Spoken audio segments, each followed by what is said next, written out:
Welcome to CTV News Your Canada. It is Wednesday, July 30th. We'll bring you profiles of fascinating Canadians and stories about your community. Thank you for watching. Taking care of local wildlife, one egg at a time. Snapping turtles are one of our 8 species of freshwater turtles, and all 8 species are considered at risk.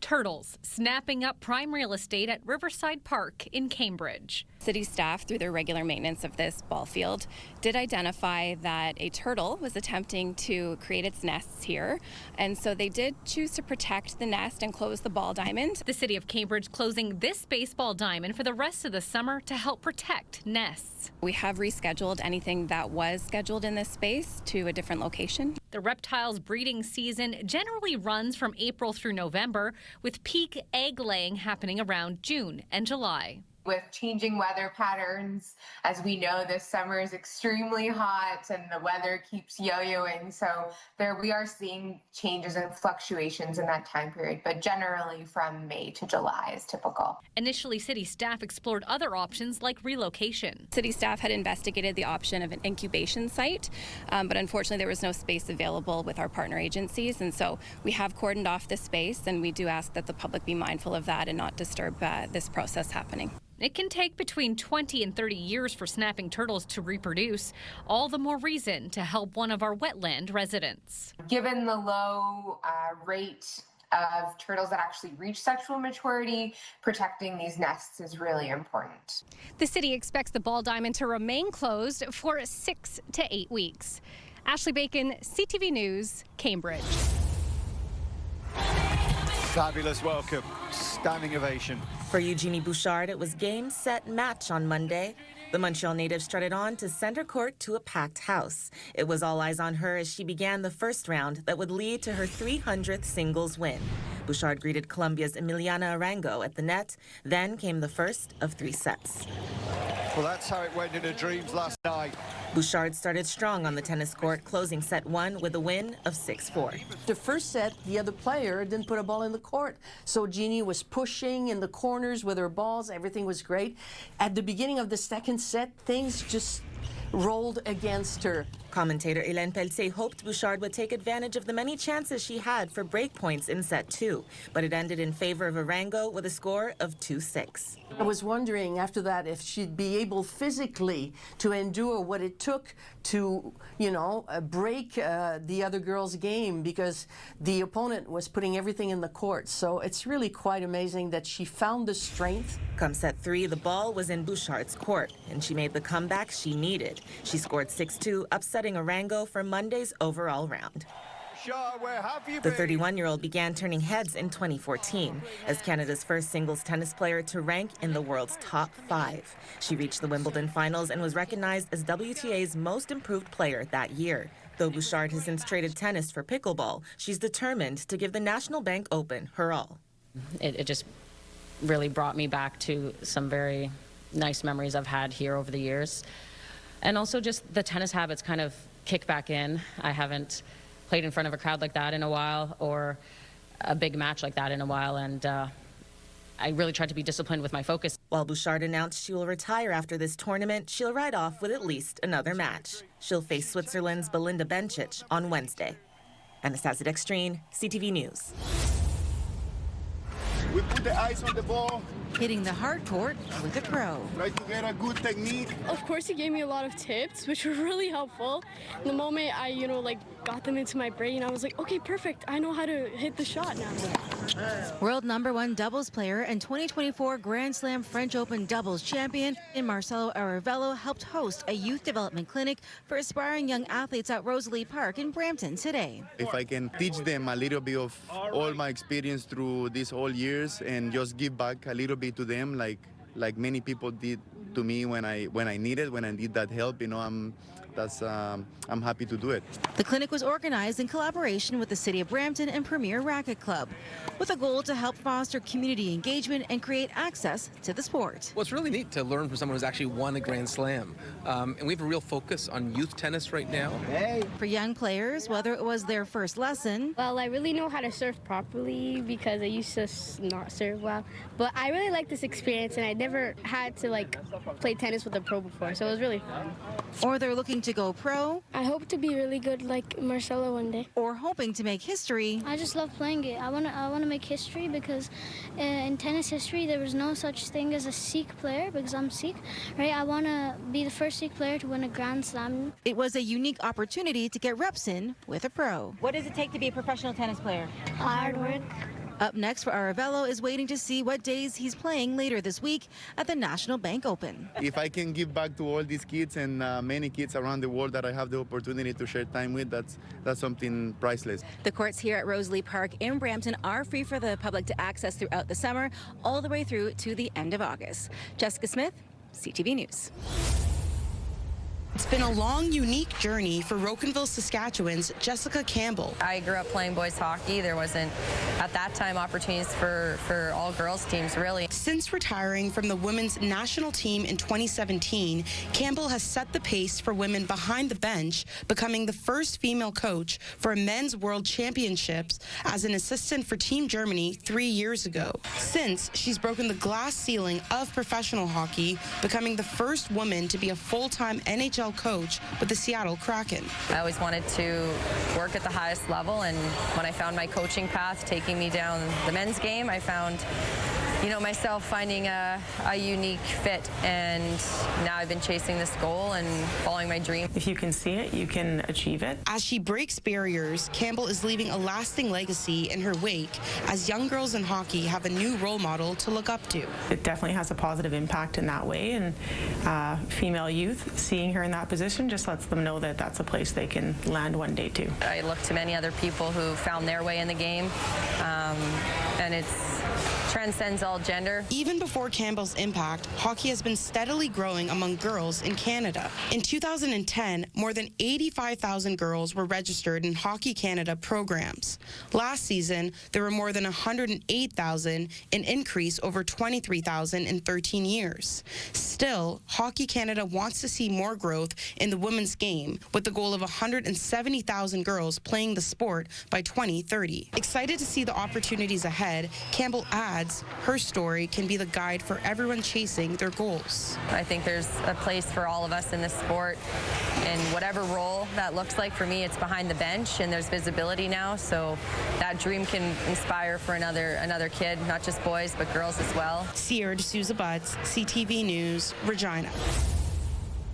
The event goes ahead, as you mentioned, on Sunday, and they can expect a grueling competition. So it all starts with a 3.8-kilometer swim loop here in the Ottawa River off Britannia Beach. Now, after that, the athletes will embark on a 180-kilometer bike ride from Britannia down to Hogsback. From there, they'll travel up the Rideau Canal and make their way all the way over, basically to the Blackburn Hamlet area.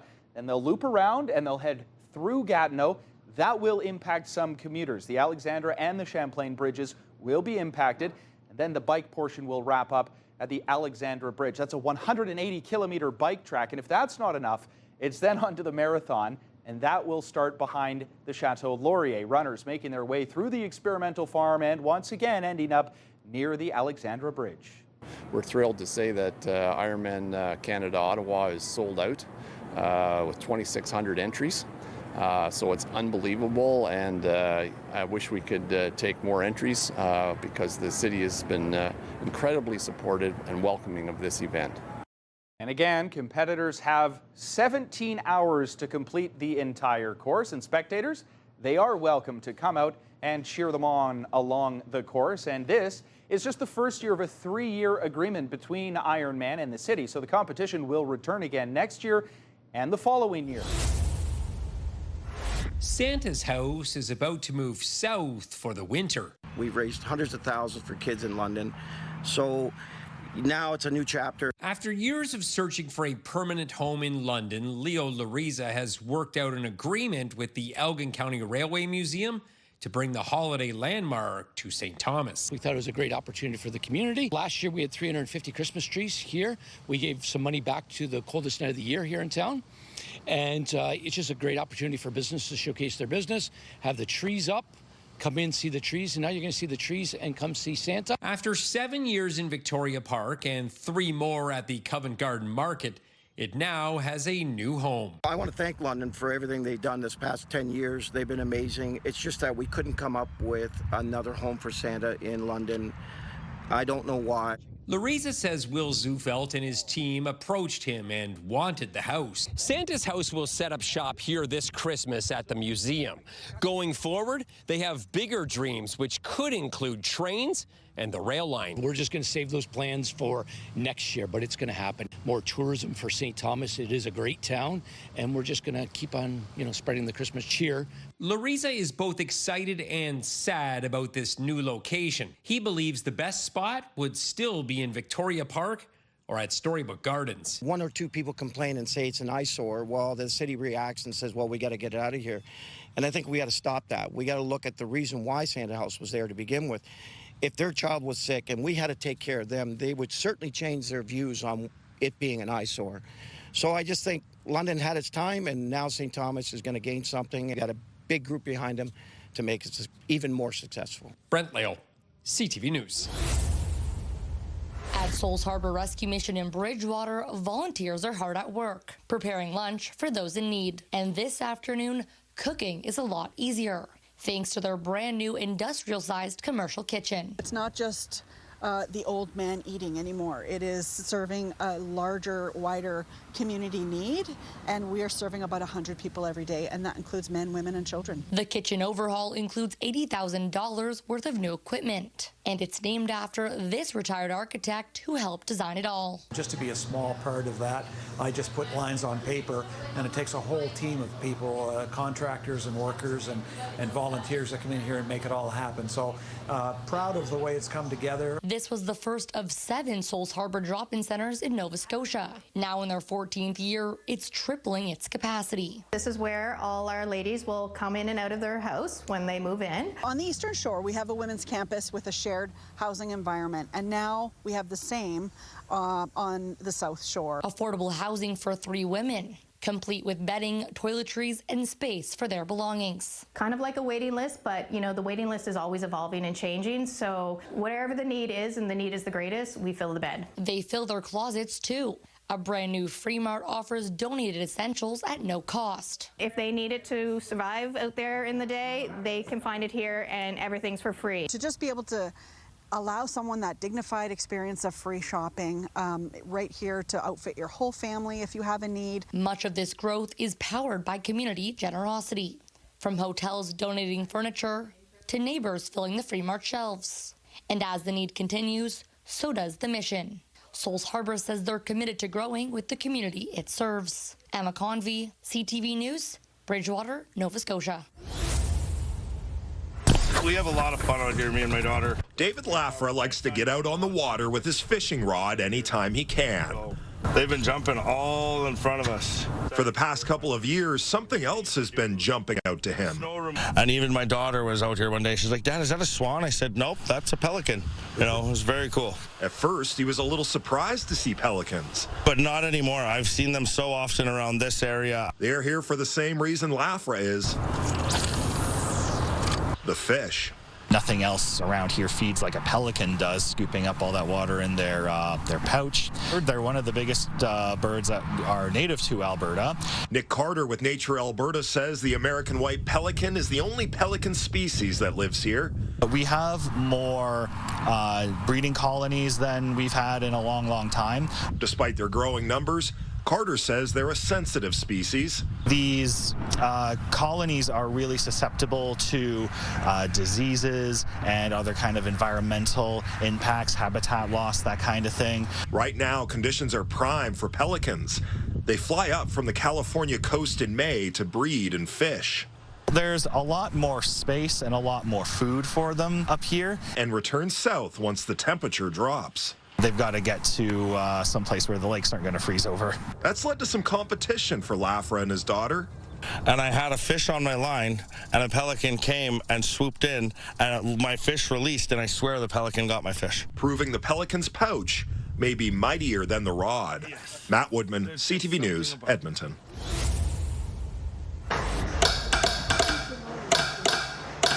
They're two of the 6 junior members of the Morris Telegraph Club at Heritage Park. Sienna Wright says it's easier to send a message in Morse code than to receive and decode one. Her technique is to write down what she hears and then turn the code into letters of the alphabet. I'm fascinated by the past. I really like learning how things were done and dressing up like the past, so I really enjoy doing this. Ariane Aubin has memorized the code and says it takes a keen ear to decipher an incoming message. Her sister is a member too, and they practice at home. Yeah, it's kind of fun. I've texted her in Morse code before. I've also tapped between our walls at home, so it's sort of like our own little thing that no one else really understands. Morse code was invented in the 1840s as a way to send messages quickly over long distances. The railroads primarily used it to transmit train orders from a dispatcher to a little station like this. That was the chief reason. They weren't using it all the time, so any extra capacity in the system, it was telegrams. To get messages to engineers and conductors of a moving train, operators used hoops at the end of a long pole so the train didn't have to stop, a technique still in practice at the park. Marilyn McGuire heads the club and says visitors at the park enjoy seeing their names spelled out in Morse code. She says it's important to teach the craft to the next generation. It's a dying art. People who did it as a job are in their late 80s, some of them in their 90s. There are a few that have picked it up and learned as their 70s. But this is the only club internationally that has been working with young people. We have people come in that say their grandparents used to do it. And it's sort of nice for like a newer generation to sort of continue, know a bit of the history. Kevin Fleming, CTV News, Calgary. Maria Janser is turning to honeybees to learn about fetal alcohol spectrum disorder, or FASD, a condition caused by alcohol consumption during pregnancy. Janser says humans and honeybees aren't all that different when it comes to social behavior. Working together, cooperation, take care of their young, a lot of similar things that you'd see in humans. Making them a promising model for studying how prenatal alcohol exposure affects social interactions. Inside a lab, Janser has exposed a group of bee larvae to alcohol. I'm mixing a small percentage of ethanol into their diet, so as they develop, they're getting repeated ethanol exposure. Now, the bees that have ingested alcohol aren't here yet. The researchers plan to introduce those bees in the next few days and will be paying close attention to how they interact with the rest of the hive. How are they accepted when we put them in? So do the other bees dislike them more than the regular ones or less? Do they take care of the young larvae? Bees feed each other, so are they participating in that? Even just the way that they move around the hive, like bees will come out to each other and touch antennas and then walk away. Like, are they participating in that? Janser is also curious to see how these bees treat the queen. We may see that the treated bees don't interact with her the same. The goal is for the research to go beyond the hive. I think that honeybees have a lot of promise for how they could help human health in the future, and this is a very exciting first opportunity to start that. Laura Woodward, CTV News, Saskatoon. Sunny skies, heat waves, and warm water have defined the summer, and the Lake Simcoe Region Conservation Authority is working to make sure the water stays safe. About April to ice on, we are out sampling the lake, and we do things like temperature, oxygen levels, algae levels. We also do water chemistry, and we also sample things like aquatic plants and invasive mussels that are on the lake. The Conservation Authority has been collecting data since 2008 and says Lake Simcoe's conditions are improving. Lake Simcoe is actually a lot healthier now than what it was before. Phosphorus levels are very low, and we're trying to understand why that is happening and what's going on with that. We've seen temperature changes as well. The first heat wave of the season increased the water temperature by 1 degree. That causes a lot of stress on the animals that live in the lake. So fish and so on, they're trying to reproduce and breed at that time of year. That adds an extra stress on it. With water temperatures 2 degrees warmer on average than it was in 2008, having a direct impact on marine wildlife. Particularly cold water fish species like lake whitefish, for example, or lake trout. These species are particularly sensitive to changes in water temperature and rely on water colder water temperatures to carry out their life processes. Which could ultimately have an adverse effect on recreational fishing. We do see these changes, and with warming temperatures, the water gets warmer.